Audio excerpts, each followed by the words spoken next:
Hey guys, it's Kazuaki Cats on Camera, and today I'm bringing you some summer reads. So basically I'm part of this Facebook group for indie authors and just fans of reading in general, and each day throughout August there is this event, Summer Blogger Day, where every day a different blogger or author puts out either a summer recommendations list if you're a blogger, or if you're an author, either a novella or a short story or an excerpt from a book, and it's just basically getting everybody involved and reading and checking out new stuff. So yeah, today is my day. I'll leave all the links down below so you can check out everybody else's day. Obviously there's already been 5 before me and there'll be a lot more after me, so check it out down below.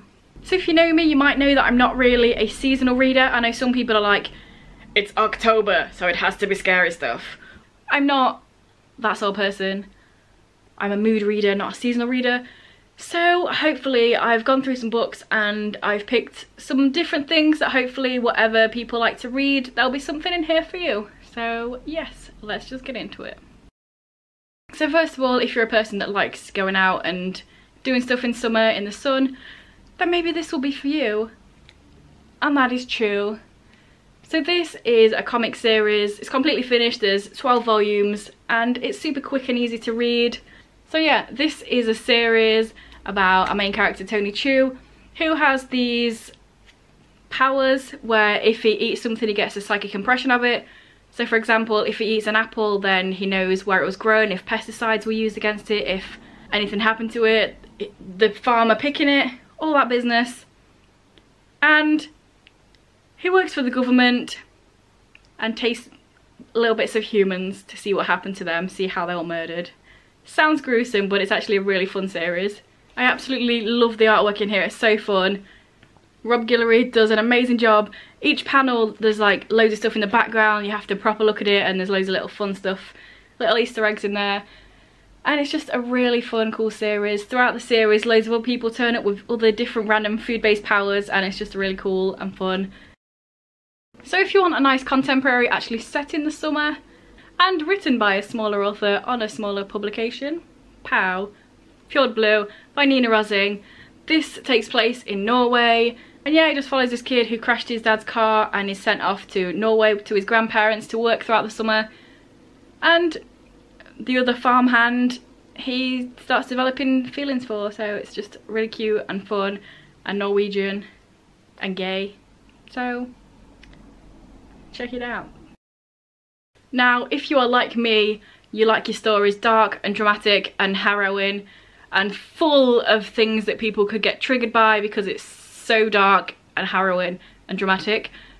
And if that does sound like you, read the All for the Game series by Nora Sakavic. This is my favourite series ever. It's a trilogy. This follows Neil, who is on the run because some bad shiz happened back in the day, and he becomes a part of this EXI group, which is a made-up sport in here. It's kind of like lacrosse and hockey and some other bits and pieces mixed in together. It's awesome. If you read this, you will want EXI to be real because it's so visual that you feel like you can actually watch it. It's awesome. I've read books with football or American football. Obviously I know what real football is like, but I've read books where characters play American football and I literally can't picture it because I don't know what the crap they're going on about. But in here I can genuinely picture a game of EXI. All the characters in here are awesome, but they're all damaged and broken because the EXI team he goes on is just full of people that have had like bad stuff happen to them or bit wrong-uns. So the whole team all have issues and it's all about them trying to become a team rather than splitting off and fracturing. And if you're triggered by anything, don't read it because it's got a lot of stuff going on in here. But if you're not and you can read that, then definitely read it because it's amazing and I love it and it's so good. And it's an indie author as well. If you are more about those non-fiction vibes, then I recommend Tor Heyerdahl because he was an explorer of the sea variety from Norway. Again, Sars Norway obsession. And yeah, the Kon-Tiki, him and a small crew build this raft to go across the ocean to prove that it could have been done back in the day, and that's how people from different countries got to other small islands out in the ocean. And it's just amazing, it's so good. I went to the Kon-Tiki museum, I've been twice now, love it. and it's incredible what happened. I mean, Thor Heyerdahl himself was not even a very good swimmer, because when he was younger he nearly drowned, so he was kind of scared of the ocean. Why not become an ocean explorer? I'm scared of the ocean. And it's just really cool. Only one of the crew knew anything about sailing, and it's just like an epic adventure, and it feels like it shouldn't even be real because of all these crazy little things that went on or didn't go on, or people that don't know anything about anything. And yeah, it's just really cool. And after this, check out his other books, because he went on a couple more expeditions that are even crazier in terms of crew. I mean, on this one there was a parrot. On one of his other ones, the Ra, was it number 1 or 2? I think it was the Ra one. They had a monkey and a duck as members of the crew. Yeah, they wanted to fly under the UN flag, so they had people from all over the world. And on the Ra 2, the person from Africa, some sort of African place I think, that was on the Ra one couldn't make it, so literally Thor Heyerdahl just went up to somebody that was working in the hotel he was staying at and was like, yo, do you want to come on this boat that I've just made? And they were like, yeah, sure, let's go. So yeah, that's how cool it is. Check it out. If you're ever in Norway, go to the museum because it's really cool.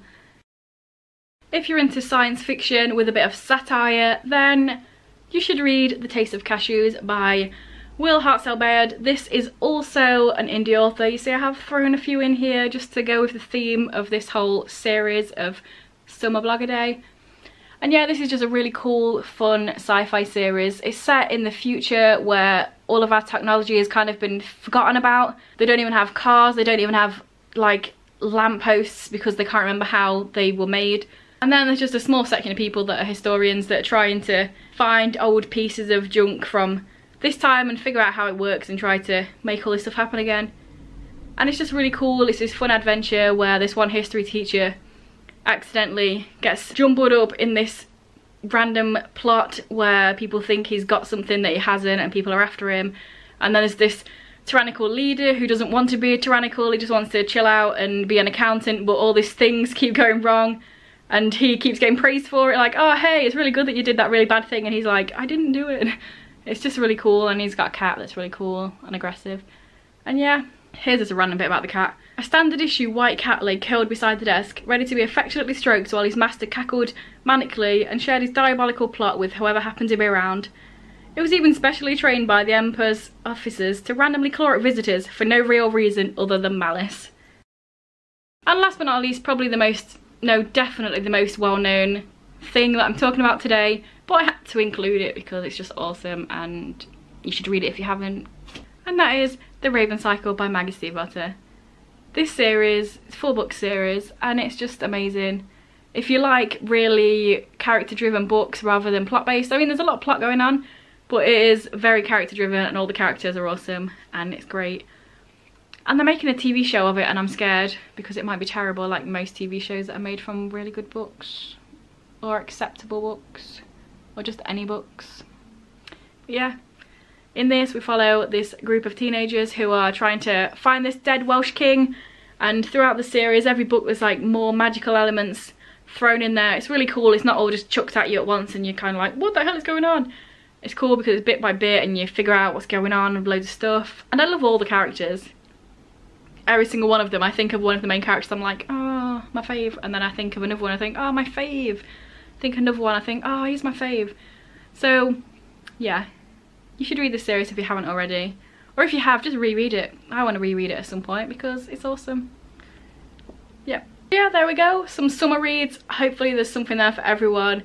I tried to pick from different genres, different things going on, so hopefully whatever you enjoy, you will enjoy at least one of these, but try them all out because they're all.